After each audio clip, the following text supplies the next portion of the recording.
Viral ang video ng isang siklista na dumaan sa NLEX at nag-counterflow pa. Nakatutok si Rafi Tima. Viral at may mahigit 500,000 views na sa social media ang dashcam footage na ito ng isang motorista noong Martes sa NLEX northbound sa bahagi ng Philippine Arena. Kitang biglang sumulpot ang isang nagbibisikleta sa tabi ng Center Island. Nag-counterflow ito at hinabol ng isang NLEX patrol officer. Ikinagulat ng motorista ang insidente. Pagbaba ng patrol po namin, pinapahinto, hindi siya tumitigil. Kaya ang ginawa, hinabol po ng patrol namin kasi kailangan talaga may stop siya dahil naka-counterflow siya dun sa traffic. Bakit daw po siya hindi huminto? Na-explain po ba niya?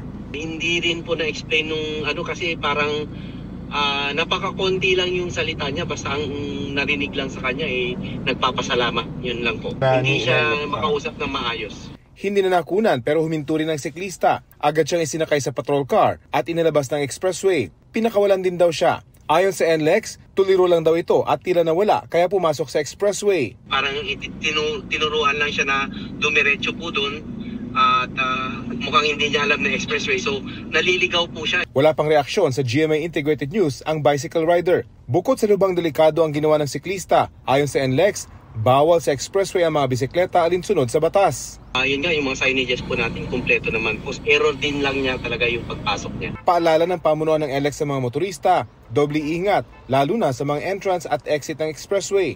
Patuloy naman daw na magiging alerto ang kanilang personnel para dito maulit.